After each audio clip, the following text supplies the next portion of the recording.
You are 10 years old, chained to a stone wall in the basement of the Ludus Magnus Gladiator School in Rome, and the year is 73 AD. Your wrists are bleeding from the iron shackles, and you can taste the metallic bitterness of fear mixed with your own blood. The air reeks of sweat, urine, and something else that makes your stomach turn, something that smells like death itself has soaked into these ancient stones. Above you, the floorboards creak with the weight of armored men, and you know the trainers are coming for the morning selection. In 20 minutes, your childhood will officially end, and the systematic transformation into a killing machine will begin. What you don't understand yet is that your capture 3 days ago wasn't random violence or opportunistic slave raiding. What you can't comprehend is that Roman procurement specialists specifically targeted children like you, tall for your age with quick reflexes, bright eyes that show intelligence, and no visible deformities that would reduce your arena market value. What will destroy you isn't the physical training or even the brutal punishments, but the psychological conditioning designed to make you crave the roar of crowds as they watch you die for their entertainment. You think your parents might ransom you back, but they were eliminated during the raid, specifically to ensure no emotional attachments could interfere with your complete reconstruction as a Roman killing machine. You are one of approximately 8,000 children who entered gladiator training facilities across the Roman Empire each year, between 50 and 100 AD. This building alone has processed over 1,200 young warriors, using methods perfected over 3 centuries of systematic brutalization and psychological reconstruction. Your screams will echo in corridors that have heard 15,000 others scream the same way before being molded into perfect instruments of death. But your story is unique because you possess the rare combination of physical attributes and psychological markers that designate you for the elite killing programs reserved for the Emperor's personal entertainment venues. The people who created this place aren't savage barbarians driven by uncontrolled bloodlust or primitive cruelty. They are educated professionals with advanced knowledge of human psychology, who have refined these techniques through systematic research and development spanning generations. They have detailed training manuals, precise dietary protocols, and sophisticated success metrics measured in arena survival rates and crowd entertainment value. What's about to happen to you has been planned, tested, and optimized through generations of human experimentation conducted on thousands of children just like you. You are not a victim of random violence or tribal warfare. You are a product being manufactured for the entertainment industry that generates more revenue than any other sector of the Roman economy. Before we follow this descent into systematic horror, hit that like button and subscribe if you want to uncover more of history's buried truths. And please, comment below to let me know where you're listening from. The system that brought you here operates like the most sophisticated manufacturing enterprises of the ancient world, with specialized procurement agents, quality control supervisors, research and development divisions, and distribution networks spanning every corner of the Mediterranean world. Imperial procurement specialists identify optimal candidates through systematic demographic surveys of newly conquered territories, targeting populations with specific genetic and cultural characteristics that historical data shows produce superior arena performers with the highest entertainment value and longest survival rates. They seek children between 8 and 12 years old because extensive research has determined this age range provides optimal neuroplasticity for complete psychological reconstruction while maintaining sufficient physical development. Time for advanced combat effectiveness. Younger children lack the physical coordination necessary for complex weapon training, while older subjects retain too much psychological rigidity to achieve complete personality replacement. Your age of 10 represents the perfect balance point identified through analyzing the development patterns of over 20,000 previous subjects. Your selection process actually began 18 months before your capture, when Roman intelligence scouts conducting routine territorial surveys documented the physical capabilities and behavioral patterns of children in your village. They recorded precise measurements of height, muscle development, reflexes, pain tolerance, and aggressive responses that indicated potential for successful conditioning. Your ability to climb the tallest oak tree in your settlement marked you as possessing the spatial awareness and fearlessness essential for arena combat effectiveness. Your quick temper during village games demonstrated the emotional volatility that experienced trainers could channel into controlled violence through proven conditioning techniques. The acquisition operation that destroyed your family followed military protocols, developed specifically for gladiator procurement through decades of systematic refinement.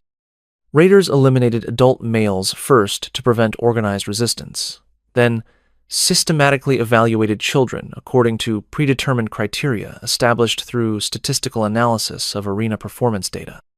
Physical defects, including poor eyesight, hearing problems, or structural abnormalities, resulted in immediate elimination, while premium specimens like yourself were preserved through specialized restraint techniques that prevented suicide attempts during the extended transport period to Rome.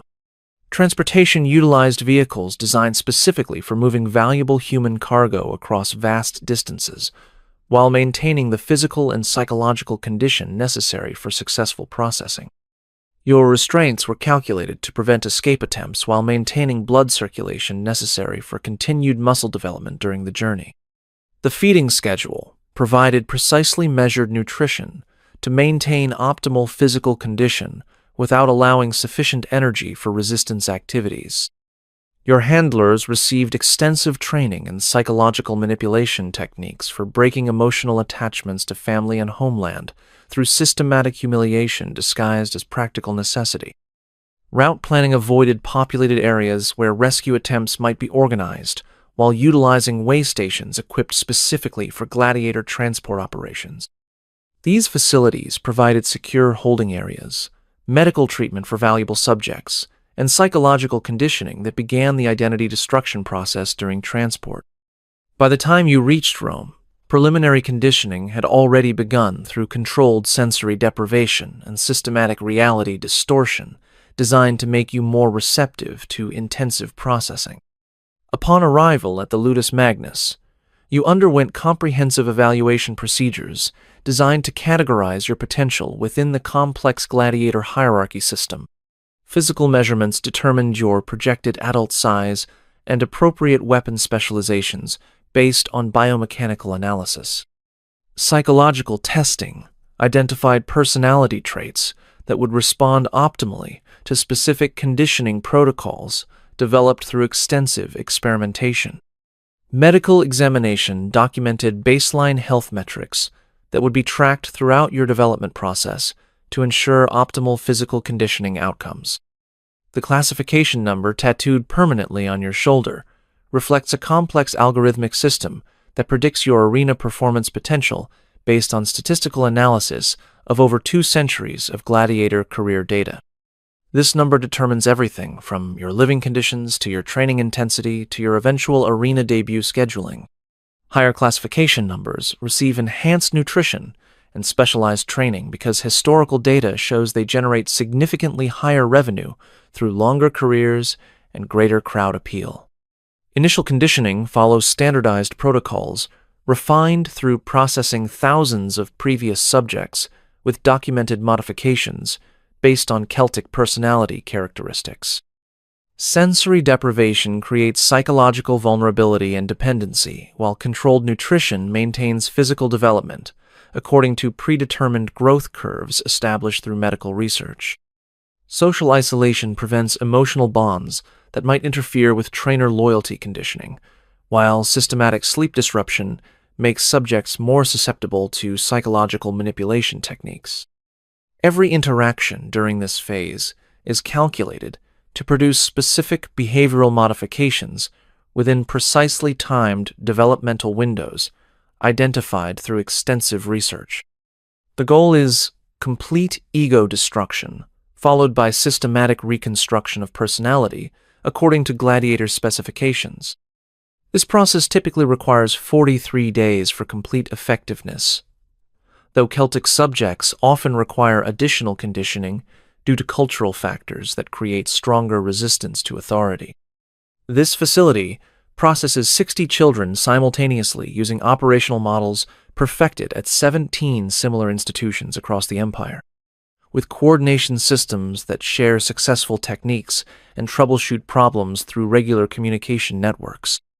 Specialized training areas serve distinct functions in the manufacturing process, from basic psychological conditioning chambers to advanced weapon instruction facilities equipped with the finest training equipment available. Staff roles include acquisition specialists, physical conditioning experts, psychological reconstruction technicians, medical supervisors, and arena preparation coordinators with years of specialized training. The architectural design itself creates psychological states that facilitate rapid personality restructuring through environmental conditioning.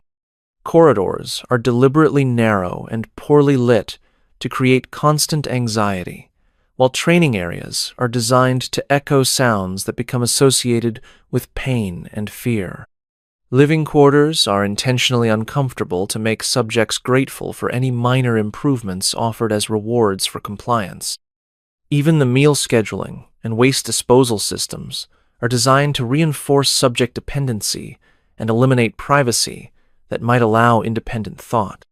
Personnel receive extensive training in child development psychology and systematic brutalization techniques, specifically adapted for managing different personality types identified through decades of research.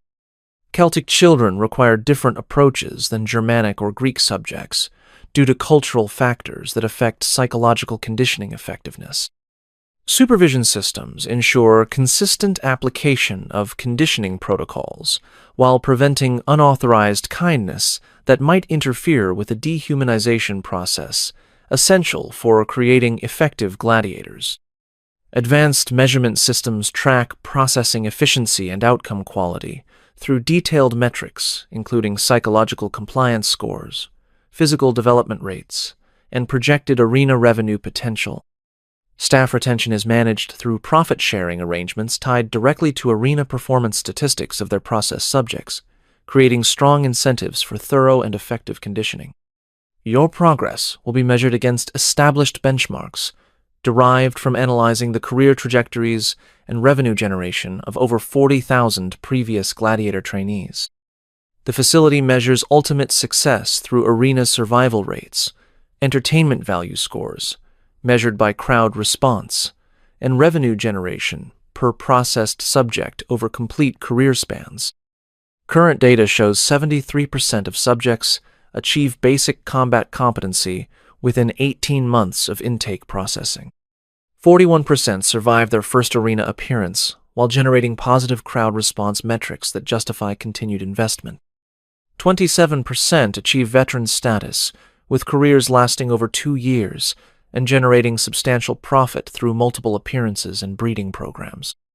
Specific failure indicators trigger corrective protocols, including intensified psychological conditioning, specialized medical intervention, experimental drug treatments, or elimination from the program through transfer to mining operations or execution facilities. The system is designed to extract maximum value from every subject while minimizing operational costs through efficient resource allocation and waste reduction protocols.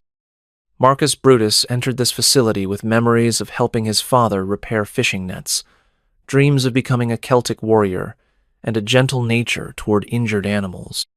The first systematic protocol strips away birth names, tribal affiliations, family connections, and cultural identity markers through intensive punishment for any display of previous identity. Within 14 days, responding to your Celtic name triggers severe physical correction, while adopting your assigned gladiator designation earns minimal food privileges and basic comfort items. Your new identity, Ferox the Gaulish Beast, becomes the only personality the system recognizes, rewards, or allows to exist. Letters, allegedly from surviving family members, arrive on carefully calculated schedules, each containing scripted content designed to create specific emotional responses that facilitate psychological reconstruction. These documents are fabricated by specialized staff, using detailed psychological profiles and templates refined through decades of testing effectiveness on thousands of previous subjects. Your family actually died during the raid as planned by procurement protocols, but you will never learn this truth. Instead, you receive increasingly distant messages describing their shame at your capture and their relief that you have found noble purpose serving Rome's entertainment needs. The facility creates completely false memories through sophisticated sensory manipulation, administered during controlled sleep deprivation and drug-induced altered consciousness states. Hypnotic suggestion techniques make fabricated experiences feel absolutely authentic, systematically replacing your original memories of Celtic festivals and family gatherings with artificial recollections of trainer kindnesses and arena victories. Your childhood memories of learning hunting skills from your father are methodically overwritten with false experiences of receiving combat training as rewards for exceptional obedience and loyalty. Daily sessions with psychological reconstruction specialists systematically reshape your understanding of violence, death, personal worth, and social relationships according to Gladiator doctrinal requirements. Logical frameworks developed through extensive research are installed to replace tribal honor codes with arena performance metrics and crowd entertainment priorities.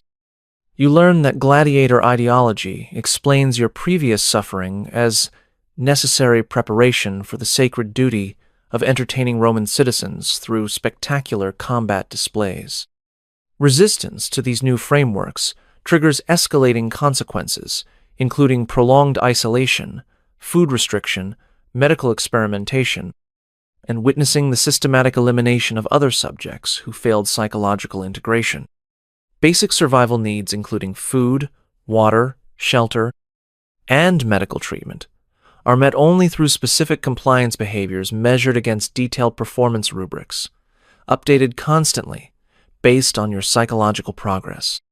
Comfort items, including improved food, sleeping materials, brief recreation periods, and social interaction, are awarded exclusively for achieving predetermined conditioning milestones. Systematic withdrawal of these privileges creates anxiety, responses, and psychological dependency that reinforce absolute reliance on trainer approval for survival itself. You learn, through painful experience, that continued existence depends entirely on satisfying authority figures who control every aspect of your daily reality, from breathing space to bathroom privileges.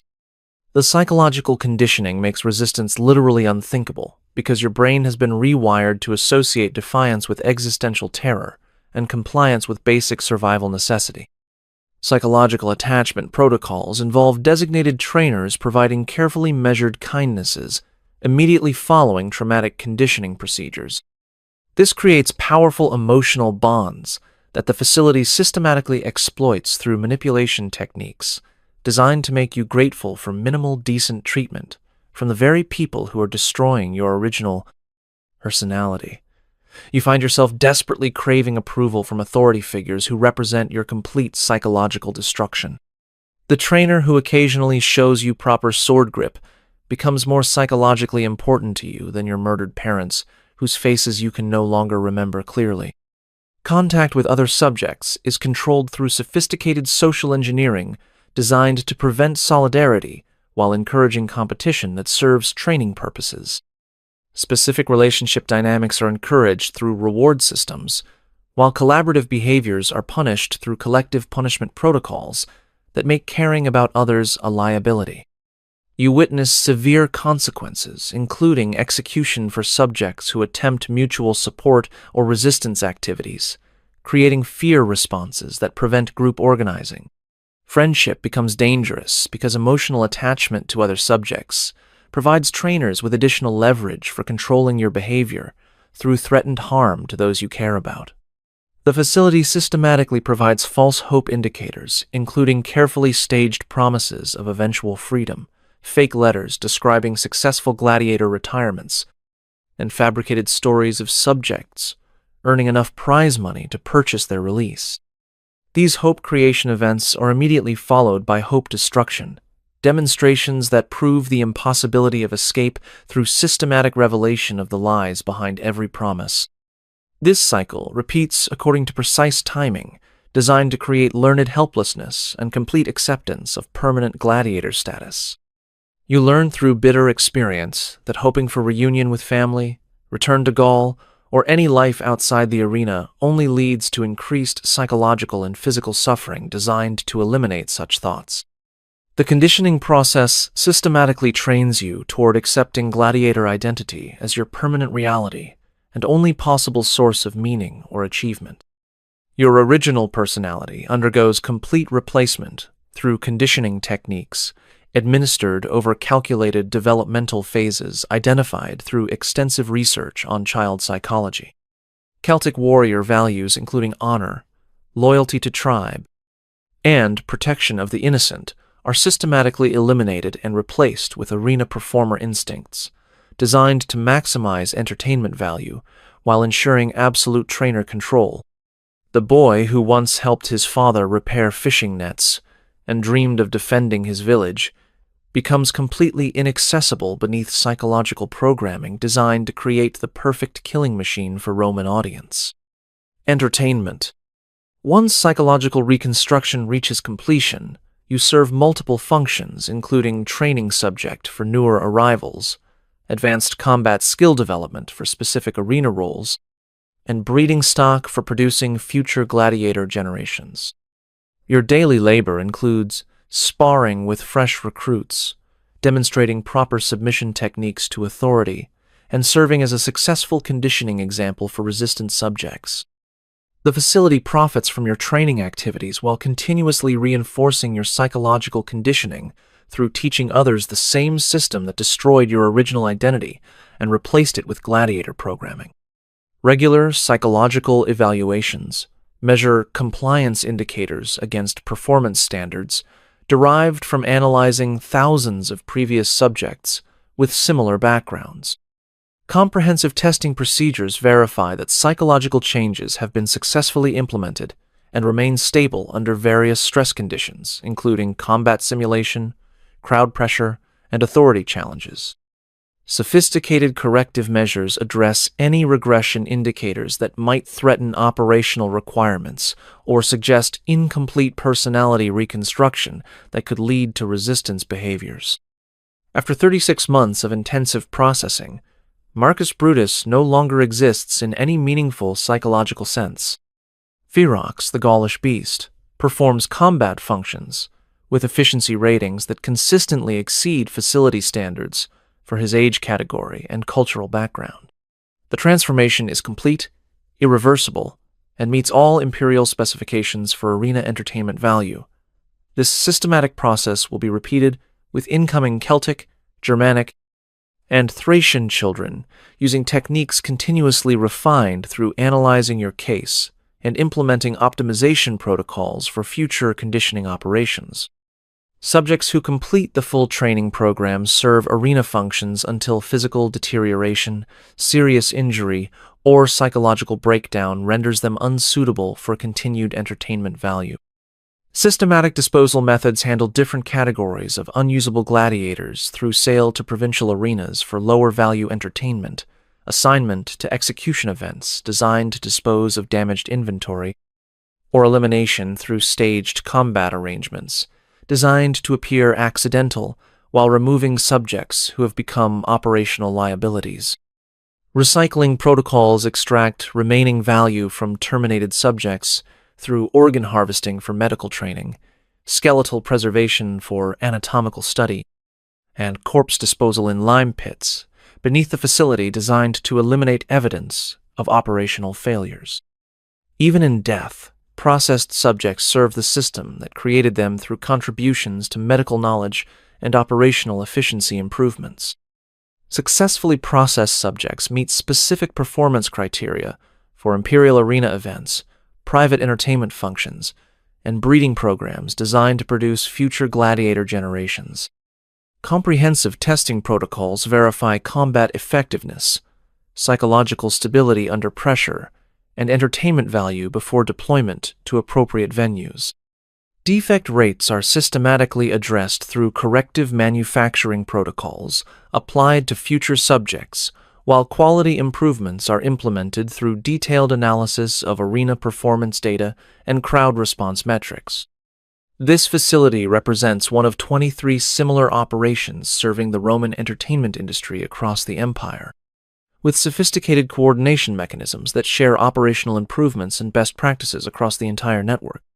Systematic expansion plans target newly conquered territories, using acquisition strategies refined at established facilities, while maintaining consistent quality standards regardless of geographic location or local cultural factors that might affect processing effectiveness. Processing techniques continue evolving through systematic research and development, conducted at specialized experimental facilities attached to imperial palaces and major arena complexes. Continuous innovations in psychological conditioning, physical enhancement, combat training, and entertainment value optimization increase efficiency metrics while reducing operational costs per processed subject. Marcus's case contributed valuable behavioral data to ongoing research programs that will directly impact the processing of thousands of future Celtic, Germanic, and Thracian children captured in planned military operations across expanding Roman territories. These same systematic approaches operate throughout contemporary society through military recruitment programs targeting vulnerable populations, youth athletics programs that prioritize organizational success over individual child welfare, and entertainment industries that systematically exploit developing minds for profit generation. Modern techniques have replaced Roman methods while maintaining identical core principles of identity destruction, dependency creation, and performance optimization that serve institutional goals rather than human development. Current child populations in conflict zones, economically disadvantaged areas, and disrupted family situations experience modern variations of the processes that destroyed Marcus through programs disguised as education, rehabilitation, character development, or opportunity provision that systematically strip away original identity and replace it with institutional programming. Marcus Brutus was 10 years old when Roman procurement specialists eliminated his family and captured him for gladiator processing operations. His exceptional ability to identify bird calls by sound alone, and his remarkable skill at weaving fishing nets with his small fingers made him unique among the 1,200 subjects processed at this facility during his training. His innocent dream of becoming a Celtic warrior to protect his village died during the identity destruction phase of systematic conditioning. His natural talent for storytelling and his instinctive gentleness toward injured animals were systematically eliminated through psychological reconstruction protocols designed to create optimal arena performers. We remember him not as Ferox the Gaulish beast, but as a Celtic child who deserved protection, education, and love, instead of transformation into entertainment for Roman crowds who cheered his systematic destruction. The direct profits generated from Marcus's processing totaled approximately 800 denarii over his 3-year development period, not including substantial arena revenue from his eventual combat performances that entertained thousands. The broader human cost cannot be quantified, but includes the permanent destruction of Celtic cultural knowledge he carried, the loss of potential contributions to his community's survival and development, and the psychological trauma that rippled through the gladiator system to affect hundreds of other children who witnessed his transformation and understood their own inevitable fate. The systematic approaches that destroyed Marcus continue operating through military recruitment programs, targeting vulnerable populations, youth athletics programs that prioritize winning over child welfare, entertainment industries that exploit developing minds for profit, and educational systems that value compliance over individual development. Contemporary warning signs include systematic isolation from family support, identity suppression in favor of organizational loyalty, performance metrics that value institutional success over individual well-being, and authority structures that discourage questioning or independent thought. Effective preventive actions could protect current vulnerable children from modern implementations of these historical techniques through community awareness, institutional oversight, legal protections for child autonomy, and support systems that prioritize individual development over organizational goals. Recognition of these patterns enables intervention before complete psychological reconstruction occurs. Marcus's story demands that we recognize how respected institutions can become vehicles for systematic child destruction when profit motives, entertainment values, or organizational success override humanitarian concerns and individual rights. The techniques that transformed him into a killing machine are being continuously refined and applied in contemporary contexts where children's natural development is systematically sacrificed for institutional goals disguised as education, opportunity, or character development. Only vigilant awareness and protective intervention can ensure that future children don't suffer the same systematic destruction that consumed the boy who once dreamed of becoming a Celtic warrior like his father. If this glimpse into history's hidden darkness has left you wanting to uncover more buried truths, I've prepared another journey into the shadows of the past that you won't want to miss. Click on the video appearing on your screen now to discover another shocking chapter that history tried to erase. And if you found this exploration as compelling as I did, hit that subscribe button so we can continue peeling back the layers of history together. These forgotten voices deserve to be heard, and there are so many more stories waiting to be told.